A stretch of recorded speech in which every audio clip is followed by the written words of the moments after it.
কৃষকের রূপান্তরের আলো নিয়ে চ্যানেল 24-এর ঈদ বিশেষ কৃষি 24-এ স্বাগত জানাচ্ছি আমি ফয়জুল সিদ্দিকী। দর্শক, আজকে আমাদের অতিথি হিসাবে এসেছেন বাংলাদেশের নারী আন্দোলনের নেত্রী এবং বর্তমান অন্তর্বর্তীকালীন সরকারের উপদেষ্টা ফরিদা আক্তার। আপা, আপনাকে স্বাগত জানাচ্ছি আমাদের অনুষ্ঠানে। কেমন আছেন আপনি? ভালো আছি। আমি সবাইকে ঈদের শুভেচ্ছা জানাচ্ছি। ধন্যবাদ আপনাকে।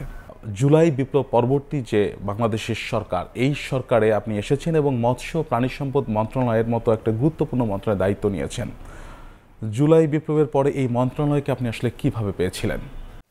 আসলে জুলাই বিপ্লবের পরে যে ছাত্রদের যে আন্দোলন হলো, ছাত্রীরা যেভাবে করলো, সেটার পরে একটা যে অন্তর্বর্তীকালীন সরকার গঠিত হয়েছে, এটাতে আসলে ছাত্রদেরই একটা পছন্দের ব্যাপার ছিল কাদেরকে তারা নেবে, এবং তারা ডক্টর মোহাম্মদ ইউনূসকে তারা ঠিক করেছেন যে প্রধান উপদেষ্টা হিসেবে নেবেন, এবং উপদেষ্টা পরিষদে যে কয়জনকে প্রথম সিদ্ধান্ত নিয়েছেন সেখানে তারাই সিদ্ধান্ত নিয়েছেন যে আমরা কয়জনের নাম সেখান থেকে এসছে আর কি। এবং আমরা মন্ত্রণালয়ের প্রথম যে উপদেষ্টা পরিষদের মিটিং হলো, সেখানে মন্ত্রণালয় ভাগ করা হলো। তো সেখানে মৎস্য প্রাণী সম্পদ মন্ত্রণালয় আমাকে দেওয়া হয়েছে। তো আমি অবশ্য প্রথমে প্রস্তুত ছিলাম না, কারণ আমি নারী আন্দোলন করে আসছি। আমি অবশ্য কৃষিতে খুব জড়িত ছিলাম, এমনকি মৎস্যজীবীদের সাথে বা দেশীয় মাছ রক্ষার ব্যাপারে, দেশীয় জাতের গরু ছাগল রক্ষার ব্যাপারে কাজ করেছি, যেহেতু প্রাণ বৈচিত্র্য নিয়ে কাজ করাটা আমার একটা কাজের অংশ ছিল। তো আমি সেই হিসেবে খুব অখুশি হইনি, যদিও আমি তখন জানতাম না যে কি ধরনের হতে যাচ্ছে। আপনি কি অবস্থায় পেয়েছিলেন এই মন্ত্রণালয়কে? মন্ত্রণালয় তো স্বাভাবিক যে কাজগুলো করছিল আর কি। একটা জিনিস যেটা আমাকেও যখন নাকি তারা বোঝাচ্ছে যে কাজগুলো কি, একটা জিনিস আমার কাছে মনে হচ্ছিল যে মৎস্য প্রাণী সম্পদের কাজে এগিয়েছে, আমরা কোনো সন্দেহ নেই, এটা বিগত সরকারের সময় থেকেও এগিয়েছে। কিন্তু যেদিকে বেশি জোর দেওয়া হচ্ছিল সেটা হলো বাণিজ্যিক চাষ, মৎস্য চাষ, বাণিজ্যিক খামার, বাণিজ্যিক পোলট্রি ফার্ম, এই ধরনের। কিন্তু আমাদের দেশে এখনও যারা নাকি এই যে মাছ আপনি যেটা বাজারে পাচ্ছেন, বা মাংস, খাসির মাংস বিশেষ করে তো পুরোটাই নারীদের অবদান, তারপর গরুর মাংস, এই যে এগুলো যে আমরা আছে আমাদের দেশে, দুধটা, এগুলো কিন্তু আসলে আমাদের একেবারেই খামারি পর্যায় থেকে হয়ে আসছে। সেটা আমি কম শুনছিলাম। আমার প্রথম যেটা আমার লাগলো যে আমি ওটা কম শুনছি, অথচ এর সাথে যে একটা পুরা মানুষের জীবন জীবিকার ব্যাপার আছে। আমরা বড় বড় খামারিদের কথা বলতে পারি, তাদের অবদান আমি অস্বীকার করছি না, কারণ বাংলাদেশে এখন মাছের উৎপাদনে যতটুকু বেড়েছে সেটা অবশ্যই এরকম চাষকৃত মাছেরও ভূমিকা আছে। কিন্তু চাষকৃত মাছ করতে গিয়ে ধরেন ফিডের উপর নির্ভরশীলতা বা এমন এমন পদ্ধতির উপর নির্ভরশীলতা, যেটা সব সময় কিন্তু আবার প্রকৃতি নির্ভর নয়, এমনকি পরিবেশ নির্ভরও নয়। ওইসব বিষয়গুলো ছিল যেটা আমাকে দেখতে হয়েছে আর কি। তো নারী আন্দোলনের নেত্রী হিসাবে আপনি যখন এই সেক্টরটাকে কিন্তু আপনি একভাবে দেখেছেন, এখন দায়িত্ব পাওয়ার পরে আরেকভাবে দেখছেন, আসলে ফারাকটা কোথায়? আসলে নারী আন্দোলন মানে তো শুধুমাত্র কিছু অধিকার চাওয়া না। নারীকে যেখানে নারীর বঞ্চনার শিকার, যেখানে নারীর স্বীকৃতির অভাবে ভুগছে, আমি এই মন্ত্রণালয়ে এসে দেখলাম যে সেসব বিষয়ে কাজ করা আমার প্রথম দরকার হয়ে পড়েছে। যেমন আজকে যাদেরকে মৎস্যজীবী বলছে, সাধারণত ধরে নেওয়া হয় তারা পুরুষ, আসলে কিন্তু মৎস্যের আহরণের কাজ বলেন বা আহরণের পরের পর্যায়ে বলেন, সব কিন্তু নারীরা করছে, এবং তাদের কিন্তু এই দাবিগুলো উঠছে। হ্যাঁ, তারপরে এই যে গরু ছাগল পালন একেবারে গরিব নারীরা যখন করছে, আমি এখন খুব একটা স্বস্তি বোধ করি যে এই নারীদেরকে চেনার সুযোগ আমার একটু বাড়লো। আগে আমি তাদেরকে সম্পর্কে একটু দূর থেকে জানতাম, এখন আমার তাদের চেনার সুযোগ বাড়লো এবং তাদের সাথে কাজ করার সুযোগ বাড়লো, এবং হয়তো বা কিছু পরিবর্তন ভিন্ন রকম আনতেও পারবো। নিরাপদ খাদ্য আন্দোলনটা এখন আপনি নিজেই অন্যতম সংগঠক ছিলেন, এখন আপনি এখানে দায়িত্ব পেয়েছেন। রাষ্ট্রীয় দায়িত্ব পাওয়ার পরে আপনি কোন কোন জায়গাগুলোকে গুরুত্ব দিচ্ছেন নিরাপদ খাদ্য উৎপাদনের ক্ষেত্রে? এটা খুবই জরুরি প্রশ্ন করেছেন, কারণ কি আমরা এমনি অনেক মানে আমরা মন্ত্রণালয় থেকে সবসময় বলে থাকি যে আমরা আমিষের যোগানদাতা, মানে মাছ, মাংস, দুধ, ডিম এগুলো একেবারে প্রতিদিনের খাবারের অংশ। কিন্তু যেটা দেখা যাচ্ছে যে আমরা যে বাজারে যে মাছটা পাচ্ছি সেটা সবসময় যে নিরাপদভাবে উৎপাদিত হয়েছে কিনা দেখা যাচ্ছে না। ফিডের সমস্যা আছে, অ্যান্টিবায়োটিক ব্যবহার, যেমন চিংড়িতে অনেক অ্যান্টিবায়োটিক ব্যবহার হয়েছে এবং পোলট্রিতে অ্যান্টিবায়োটিক এবং অন্যান্য বিষয়গুলো আছে। এখন আমরা কিন্তু এই বিষয়গুলোকে খুব গুরুত্ব দিচ্ছি এবং এখন আমি বলবো যে আমাদের মন্ত্রণালয়ের তত্ত্বাবধানে যেই সরবরাহগুলো হচ্ছে আমিষের, সেগুলোতে এই ধরনের কোনো সমস্যা থাকবে না বা এটা বিশেষ নজরদারিতে আছে আর কি। এটা গ্র্যাজুয়ালি কমবে, আপনি বলতে গ্র্যাজুয়ালি মানে যদি মানে আমাদের আওতার বাইরে যেগুলো সেগুলোতে থাকলে, যেমন ধরেন অনেকে বিষ দিয়ে মাছ মেরে সেটা আবার বাজারে নিয়ে আসছে, তো তার মাছটা তো বিষাক্ত হয়ে গেল। আবার ধরেন অনেকগুলো কাজ অন্যান্য মন্ত্রণালয়ের সাথেও আছে, যেমন আজকে দূষিত নদী দূষণের কারণে ওখানে মাছগুলোতে হয়তো কিছু মানে হার্ড কেমিক্যালের, হেভি মেটালের পাওয়া যাচ্ছে, ওটাও কিন্তু নিরাপদ খাদ্য না। আপনি আমিষ খেলেই তো হবে না, আমিষটা তো নিরাপদ হতে হবে। তো সেজন্য মানে আমরা যেটা খুব জরুরিভাবে করছি যে অন্যান্য মন্ত্রণালয়ের সাথে যেখানে সংশ্লিষ্টতা আছে তাদেরকেও বলছি এবং তাদের কাছে আমি এই মাধ্যমে আবার অনুরোধও করছি, যেমন কৃষি মন্ত্রণালয় তারা যদি বীজ ব্যবহার করে তারা ফসল উৎপাদনে, সেই ফসল উৎপাদনের জায়গায় আমাদের গরু যখন গিয়ে ঘাস খায় বা ছাগল যখন ঘাস খায় তখন সে কীটনাশকে আক্রান্ত হয় বা পানিতে গিয়ে মাছ আক্রান্ত হচ্ছে। তো কাজে কীটনাশকের ব্যবহার কমানোটা এটা আমার একটা কাজের একটা অগ্রাধিকার ভিত্তিতে আমি নিচ্ছি। এখনও পুরোপুরি করতে পারিনি, এখন চিনছি মাত্র। যেমন হাওরে, মানে হাওরের মতো জায়গায় যেটা শুষ্ক মৌসুমে যেখানে ধান চাষ হয়, সে ধান চাষের জায়গায় তখন কীটনাশক ব্যবহার হয়। আবার যখন বর্ষাকাল আসে সেখানে পানি আসে, ওই কীটনাশক তো থেকে যায়, তখন মাছটা কিন্তু ওই কীটনাশকের মাধ্যমেই ক্ষতিগ্রস্ত হয়। তো এগুলো বা মাছটা যদি কোনোভাবে বেঁচেও যায়, যখন এটা আপনার পাতে আসবে সেটা আর নিরাপদ থাকবে না। কাজে আমাদেরকে পুরো পরিবেশগত নিরাপদ, আপনি একটা জিনিসকে নিরাপদ করতে হলে শুধু এককভাবে সেই জিনিসটা দেখলে হবে না, এটা পারিপার্শ্বিক অবস্থাটাকেও নিরাপদ করতে হবে। তো আমাদের এই মন্ত্রণালয়ের কারণে আমার একটা সুযোগ হচ্ছে হাওর, বাওর, তারপর এই যে জলাশয়গুলোতে যে মাছ চাষ হয়, মাছ তো চাষ হয় না, মাছ যে পাওয়া যায় এবং সে পাওয়া যাওয়ার ব্যাপারে এমনকি ইজারার ব্যাপারটা আমরা আনতে পারছি। যেমন ইজারার একটা বড় সমস্যা হচ্ছে কি তারা উন্নয়নের কথা বলে ইজারা দেয়, মানে রাজস্ব আহরণের জন্য, অথচ জলমহাল ইজারা তো তারা এভাবে দিতে পারে না। ওখানে মাছের মানে প্রাপ্তি ছাড়া অন্য কোনো উন্নয়ন হতে পারে না। এই বিষয়গুলোকে আমরা আনতে পারছি এবং নীতিমালারও কিছু সংশোধন আমরা করছি। আমরা যেটা দেখছি বাংলাদেশের মাছের, বিশেষ করে মা মাছের অন্যতম আধার হচ্ছে সুন্দরবন। এখানে সমুদ্র থেকে মা মাছরা আসে, ডিম পাড়ে, ডিম পেড়ে পোনা ছাড়ে, পোনারগুলো যখন বড় হয় আবার সমুদ্রে ফিরে যায় বা ওই মাছগুলো আমরা আহরণ করি বা আমাদের নদীতে চলে আসে। কিন্তু এই মা মাছ এবং পোনা মাছগুলোকে বিষ দিয়ে নিধন করা হচ্ছে বছরের পর বছর। আপনার এই বিপ্লবী সরকার এই মাছগুলোকে রক্ষার জন্য বা নিরাপদ খাদ্য উৎপাদনের জন্য এদেরকে কিভাবে আপনারা প্রোটেক্ট করছেন? প্রথম কথা হলো যে শুধু বিষ দিয়ে ধরে না, আমরা যে কোনো অবৈধ মানে পন্থা অবলম্বন করে, এমনকি জাল বা বিশেষ বিশেষ কতগুলো পদ্ধতি আছে যে ওটা দিয়ে মাছ ধরা, এটাই মৎস্য আইনের বিরুদ্ধে, কিন্তু অনেক সময় দেখা হয় না। বিষের ব্যাপারটা কিন্তু মানে নতুন না, মানে বেশ কিছুদিন ধরে আছে, এটাকে একটু অবহেলা করা হয়েছে, এটা এতদিন দেখা হয়নি। এখন আমরা যেখানেই শুনছি সেখানেই আমাদের মৎস্য কর্মকর্তারা যাচ্ছেন এবং সেটা বন্ধ করার চেষ্টা করছেন।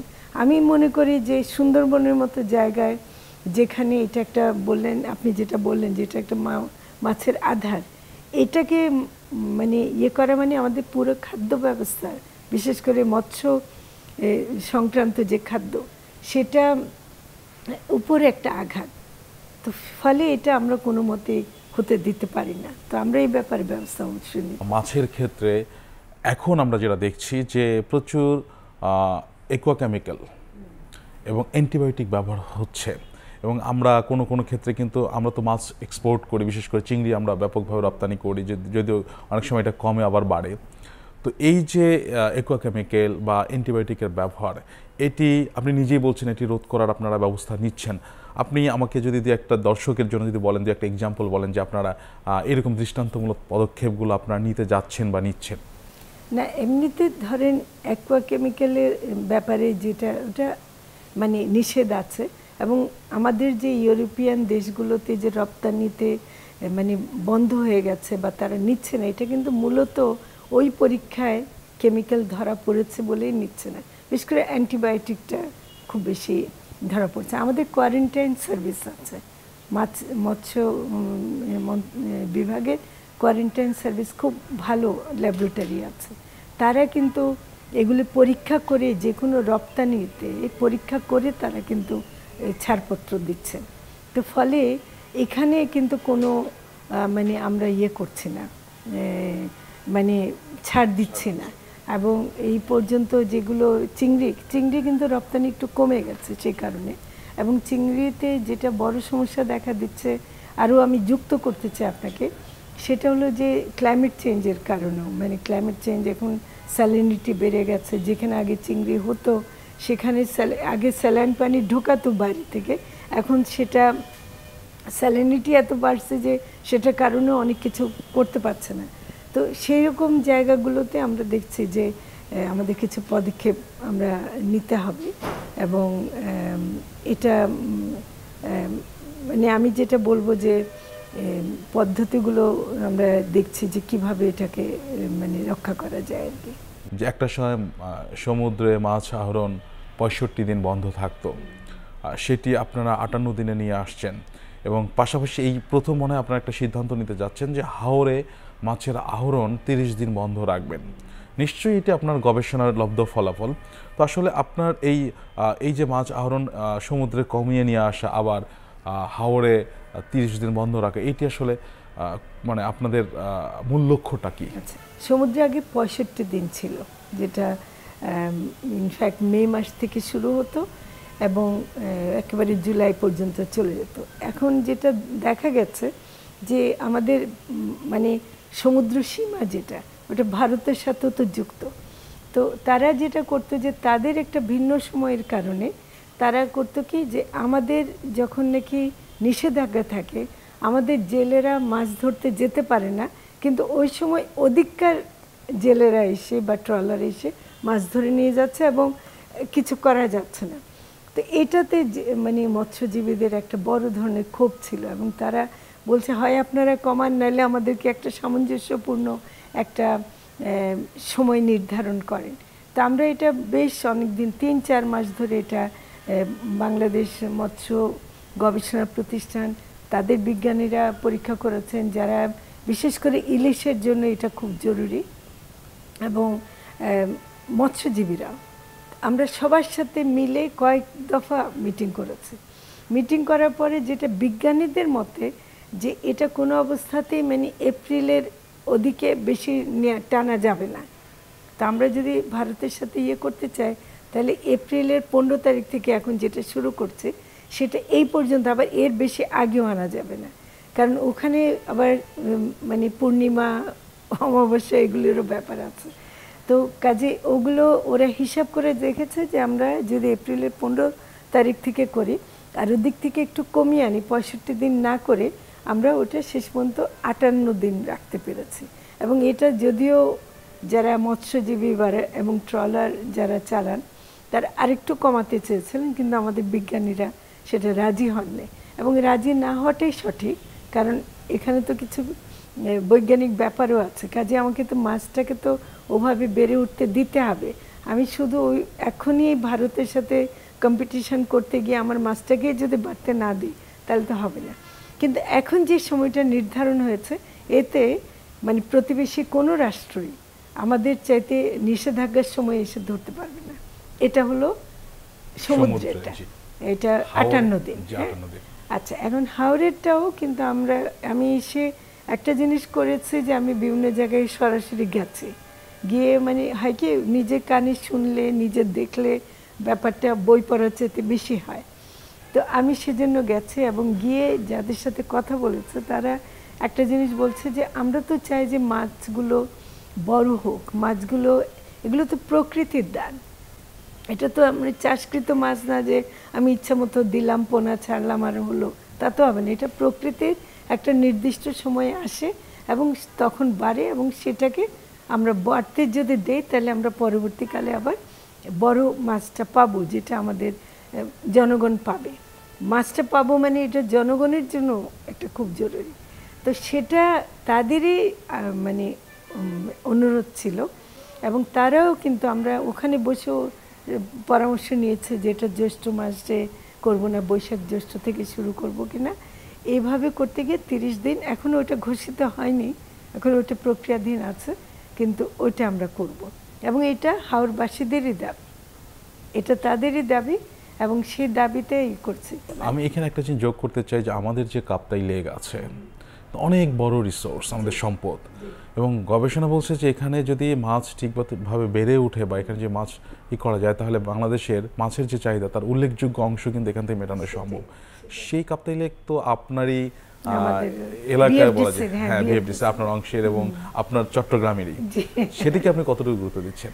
আপনি যেটা বলেছেন এটা যে খুবই সত্যি কথা, যে আমরা যদি কাপ্তাই লেকের মাছগুলোকে, ওখানে প্রায় 83 প্রজাতির মাছ আছে এবং অনেকগুলো মাছ আছে যেগুলি খুব ইউনিক, এবং এগুলো আমরা হয়তো রপ্তানিও করতে পারবো। আমাদের মাছের সরবরাহ যদি বেড়ে যায় আমরা কিন্তু রপ্তানি করতে পারবো। প্রবাসী কিন্তু আমাদের প্রচুর বাঙালিরা আছেন, তারা যে বাইরে থাকেন তারা তো এখান থেকে যদি আমরা তাদের জন্য মাছ পাঠাতে পারি, এটা তো আমাদের দেশের মানুষরাই খাবে। তো সেগুলো আমরা করতে চাই এবং এটা খুবই গুরুত্বের সাথে দেখছি আমি।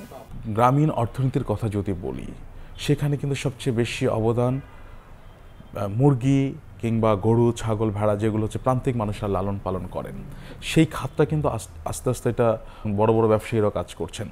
কিন্তু বড় বিষয় যেটা হচ্ছে সেটা হচ্ছে যে এই যে গ্রামীণ অর্থনীতি টেকসইয়ের পাশাপাশি আমরা কিন্তু সস্তা আমিষ পাচ্ছি এই মুরগি থেকে, কিন্তু কখনো কখনো আমরা দেখি যে এই সস্তা আমিষের দাম অনেক কারণে বেড়ে যায়, উৎপাদন খরচ অনেকে বলে বেড়ে যায়। সো এই উৎপাদন খরচ কমবার জন্য আসলে আপনি কি কৌশল নিচ্ছেন? প্রথমত আপনি খুব ঠিক বলছেন, আপনি যেটা বলছেন এটা পোলট্রির ক্ষেত্রে, মানে পোলট্রি খামারের যে পোলট্রি, 75% কস্টটা মানে মূল খরচের 75% আপনার ফিডেই চলে যায় এবং তারপর তো অন্যান্য খরচ আছে, বিদ্যুৎ বিলও কিন্তু ইন্ডাস্ট্রির রেটে দিতে হয়, তো ঋণ যদি তারা নেয় সেটাও ইন্ডাস্ট্রির মতো করে নিতে হয়, তো ফলে অনেক খরচ অহেতুকভাবে বেড়ে আছে। এবং অনেক ফিড তারা আমদানিও করে, আমদানি উপাদানগুলো আমদানি করে এবং সেক্ষেত্রেও খরচ আছে, মানে এআইটি এবং অন্যান্য ট্যাক্সের ব্যাপার আছে, কিছু কিছু পারমিশন নেওয়ার ব্যাপার আছে এখানে ওখানে, এগুলো তো খরচ বেড়ে যায়। তো এই খরচ কমানোটা খুবই জরুরি। একটা তো হলো কিছু হলো উপাদান, আমরা কৃষি মন্ত্রণালয়ের সাথে কথা বলতে পারি যে যেমন সয়াবিন বা গম বা ভুট্টা, বিশেষ করে ওগুলো তো আমরা উৎপাদন করতেই পারি, তাহলে সেগুলো তো নিজস্ব ফিড উৎপাদন করাটা আমার মনে হয় যে খুবই জরুরি, সেটা আমদানিটাকে কমিয়ে দেয় এবং আমদানি করতে গিয়ে আমার অনেক খরচ বেড়ে যাচ্ছে। কিন্তু আমি যেটা আসলে বলতে চাই যে আপনার যদি এই ব্যাপারে আর প্রশ্ন না থাকে, আমি যেটা বলতে চাই যে সাধারণভাবে যারা মুরগি পালন করছেন গ্রামে বা গরু ছাগল পালন করছেন, তাদের ক্ষেত্রে যে আমাদের প্রাণী সম্পদ যেটা বড় সার্ভিস দিতে পারে এবং দিচ্ছে, সব ক্ষেত্রে পুরোটা আমরা পারছি না, সেটা হলো ভ্যাকসিনটা দেয়া এবং অসুস্থ হলে চিকিৎসাটা দেয়া। আপনার কিন্তু এদের ওখানে ফিড নিয়ে চিন্তা করতে হচ্ছে না বা নিয়ে চিন্তা করতে হচ্ছে না, কিন্তু অসুস্থ হলে যদি তাকে প্রাইভেট সেক্টর থেকে ওষুধ কিনতে হয় বা ডাক্তারের কাছে যেতে হয়, তাহলে কিন্তু অনেক খরচ, যেখানে আমার 300 টাকা লাগতো সেখানে 3000 টাকা দিতে হয়। এখানে এই খরচটা, বাড়তি খরচ হলে একটা গরিব মহিলার পক্ষে বা একজন প্রান্তিক খামারির পক্ষে এটা বহন করা সম্ভব হচ্ছে না। এই জায়গাটাতে আমরা হাত দিতে চাই এবং ভ্যাকসিন উৎপাদনটা আমরা নিজেরা করছি। সম্প্রতি একটা এলএসডি ভ্যাকসিন আমরা যেটা আমাদের এলআরআই থেকে ডেভেলপ করেছে সেটা আবার হস্তান্তরও করা হয়েছে। আমরা অন্যান্য ভ্যাকসিনগুলো আমদানি করলেও ক্রমে আমরা চাচ্ছি যে আমরা নিজস্ব ভ্যাকসিনগুলো উৎপাদন করব। আমাদের এখন মোবাইল ভেটেরিনারি ক্লিনিক সব উপজেলাগুলোতে দেয়া হচ্ছে। তার মানে হলো যে ওখানে ডাক্তাররা খামারির বাড়িতে যাবে, অসুস্থ গরুকে বা ছাগলকে মানে ডাক্তার খুঁজে বেড়াতে হবে না। এগুলো যদি আমরা সঠিকভাবে মানে করতে পারি তাহলে কিন্তু অনেক রোগ কমে যাবে। কারণ অনেকগুলো রোগ আছে, পিপিআরের মতো রোগ ছাগলের ক্ষেত্রে যেগুলো হয়, এফএমডির মতো রোগ, এগুলোর জন্য এগুলোর জন্য কিন্তু অনেক মারা যাচ্ছে যেগুলো আমরা জানি না। আর একটা হলো নিরাপদ খাদ্যের এখানে একটা প্রশ্ন আছে। আমরা তো অনেক সময় দেখি না যে কয়েকটা অসুস্থ হলে অন্যটাকে বিক্রি করে দেয় বাজারে এবং সেটা জবাই হয়ে চলে আসে। আমরা কি কোনো পরীক্ষা কি করছি যেখানে বোঝা যাবে যে ওই ছাগলেরও বা গরুর রোগটা ধরে নাই, হয়তো বা কৃষক আগে বিক্রি করে দিচ্ছে, তাতে করে জবাই হয়ে যাচ্ছে। কাজে এগুলো পরীক্ষা নিরীক্ষা করার দিকেও আমরা জোর দিচ্ছি যেহেতু রোগগুলো আছে। তো এইখানে আমরা ওয়ান হেলথ কনসেপ্টটা যেটা নিয়ে আসছে, জাতিসংঘের যে কনসেপ্টটা, সেটা খুব গুরুত্বপূর্ণ।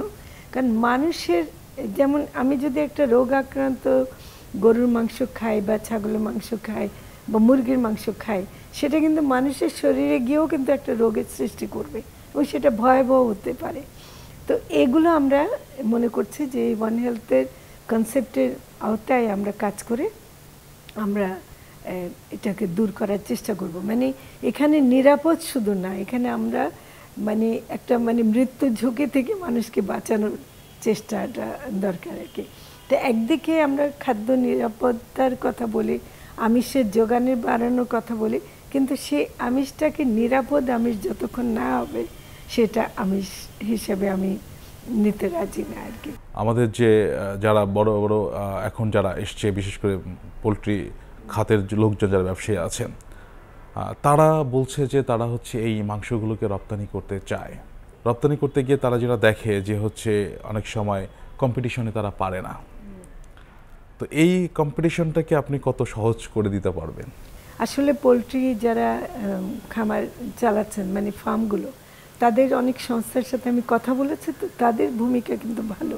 তারাও চায় নিরাপদ উৎপাদন করতে এবং তাদের যে সক্ষমতাটা ইতিমধ্যে হয়েছে সেটা যথেষ্ট প্রশংসার দাবি রাখে। তো আমি মনে করি যে তারা যদি নিরাপদভাবে উৎপাদন করে আন্তর্জাতিক মানটাকে বজায় রেখে রপ্তানি করতে পারে, আমার মন্ত্রণালয় থেকে যেসব করার কথা অবশ্যই আমরা করব। কারণ আমরা আন্তর্জাতিক বাজারে ঢুকতে চাই। আমরা শুধুমাত্র কেন গার্মেন্টের উপর নির্ভরশীল হয় রপ্তানি আয়ের উপর নির্ভর করব? আমাদের মৎস্য প্রাণী সম্পদ মন্ত্রণালয় একটা রপ্তানিরও একটা খাত হতে পারে এবং জিডিপিতে ভূমিকা তো রাখছে, কিন্তু আমরা রপ্তানিতেও ভূমিকা আরও বেশি রাখতে চাই। ছোট ছোট খামারিদেরকেও তাদেরকে হচ্ছে বিদ্যুৎ বিল দিতে হচ্ছে, আপনার কমার্শিয়াল বা তাদের আরও অন্যান্য বিষয়গুলো আছে।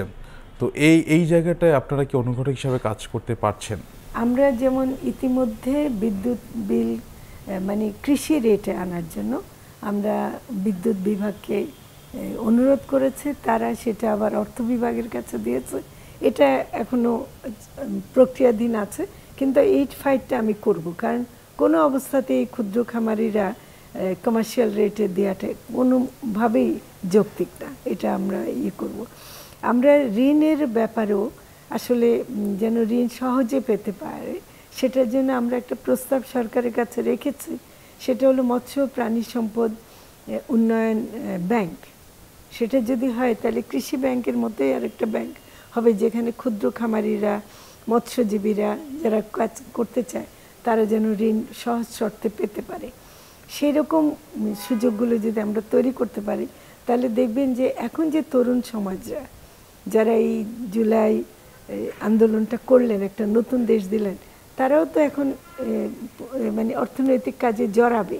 তাহলে আমাদের যে গ্রামে যারা যে তরুণ সমাজ আছে তারা শিক্ষিত হয়ে উঠছে, তারাও কিন্তু এই কাজগুলো করতে পারবে আর অনেক ভালোভাবে। এবং আমরা এটাও দেখছি যে আহত এবং শহীদ পরিবারদের যে সহায়তা সরকার করতে যাচ্ছে পুনর্বাসনের জন্য, সেখানে মৎস্য প্রাণী সম্পদ মন্ত্রণালয়ের যে কাজগুলো আছে সেগুলো কিন্তু ওদের জন্য একটা কাজ হতে পারে। তো কাজে এখানে প্রচুর সম্ভাবনা আছে এবং আমাদের কাজ করার সুযোগ আছে। তো সাম্প্রতিক সময় বলতে গত সরকারের আমলে একটা নতুন একটা সিদ্ধান্ত এসছে যে এই যে গোখাদ্য যেগুলো আছে এইগুলো আগে শুধুমাত্র প্রাণী সম্পদ অধিদপ্তর টেস্ট করতো, নিরীক্ষা করে সার্টিফিকেট দিত, কিন্তু এখন এটি পাশাপাশি বিএসটিআই করছে, মানে একটা প্রোডাক্ট দুইটা মন্ত্রণালয় সিদ্ধান্ত দিচ্ছে। সো এইটি আসলে কেন? এটি কি আপনার মন্ত্রণালয়ের যে অধিদপ্তর আছে প্রাণী সম্পদ অধিদপ্তরে, তাদের কি সক্ষমতার অভাবের কারণে কি বিএসটিআই সিদ্ধান্ত নিয়েছে, নাকি অন্য কোনো কারণ থাকতে পারে? আমি তখনকার ব্যাপার জানি না, কিন্তু আমি মনে করি এটা একেবারে অহেতুকভাবে বিএসটিআই এর এখানে ঢোকার কোনো কারণ নাই, এবং এটা করে তারা অহেতুক একটা সমস্যা তৈরি করছেন, খরচ বাড়ায় দিচ্ছেন, এবং অনেক সময় এটাতে যে প্রক্রিয়াগত যে জটিলতা সেগুলো বেড়ে যাচ্ছে। তো এটা আমাদের সক্ষমতার প্রশ্ন শুধু না, এটা আসলে পলিসিগতভাবে যেহেতু হয়েছিল, আমরা কিন্তু দেইনি বিএসটিআইকে দায়িত্বটা, এটা এটা হয়তো বাণিজ্য বিগত সরকারে হয়েছে। তো সেটা আমি অবশ্য দেখছি এটা আসলে থাকার দরকার নেই, এটা আমরাই করতে পারি। সবারই একটি স্বপ্ন থাকে। আপনার ব্যক্তিগত জীবনে আন্দোলনে আপনি কিছু জায়গায় আপনার দৃশ্যমান অবস্থান রয়েছে যেটির কারণে আপনাকে মানুষ স্মরণ করে, কিন্তু উপদেষ্টা হিসাবে আপনি কি করবেন, কি বৈপ্লবিক সিদ্ধান্ত নিচ্ছেন বা নেবেন ভবিষ্যতে, যে কারণে এই সেক্টরে মানুষ আপনাকে স্মরণীয় করে রাখবে? সেটা আমি জানি না আমি কতটুকু করতে পারবো, কিন্তু আমি যেটা একেবারেই মানে মনস্থির করেছে আর কি, যে কাজগুলো করে যাব, মানে অন্তত শুরু করে যাব, সেটা হলো যে আমাদের যারা একেবারে জলমহলগুলো আছে, যে জল যার জলা তার, এবং মানে মানুষের যে অধিকার প্রতিষ্ঠা করার, মানে মৎস্য প্রাণী সম্পদটা একটা উৎপাদনের খাত হবে না, এটা মানুষের জীবন জীবিকার খাত হবে। তো সেজন্য যেখানে যেখানে জীবিকার প্রশ্নে যেখানে ওরা সমস্যা ফেস করছে, যেমন আজকে ইজারা নীতিটা তাদেরকে অনেক মৎস্যজীবীকে উৎখাত করে দিচ্ছে, তারপর আজকে আমার গ্রামের মহিলারা যারা সহজে আসতে পারছে না তাদের স্বীকৃতিটা, আমি চাই যে এই খাতটাকে এইভাবে কেউ যেন মনে না করে যে মৎস্যজীবী মানে শুধু পুরুষরা করছে এবং খামারি মানে শুধু পুরুষ। এখানে নারীদের যে অংশগ্রহণ এবং অবদান, সেটা যেন একটা স্বীকৃত হতে পারে। আমরা অলরেডি যেমন ধরেন মৎস্যজীবী যে তালিকা হালনাগাদ করছে, আমরা বলছি যে ওখানে নারী মৎস্যজীবীদেরকে আলাদাভাবে আপনাদেরকে চিহ্নিত করতে হবে। তো এই জায়গাটাতে আমি ধরতে চাই, যেহেতু আমার এই কাজের ধারাবাহিকতায় আমি এই স্বীকৃতির পর্যায়ে নিয়ে যেতে চাই, এবং জীবন জীবিকার পর্যায়ে কোনো আমি ছাড় দিতে চাই না। ধন্যবাদ আপু আপনাকে আমাদের সাথে যুক্ত থাকার জন্য।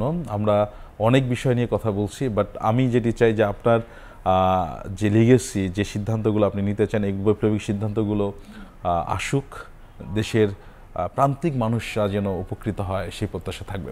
দর্শক, আজকে এ পর্যন্তই, দেখা হবে আগামী পর্বে অন্য কিছু নিয়ে। ভালো থাকবেন, সুস্থ থাকবেন।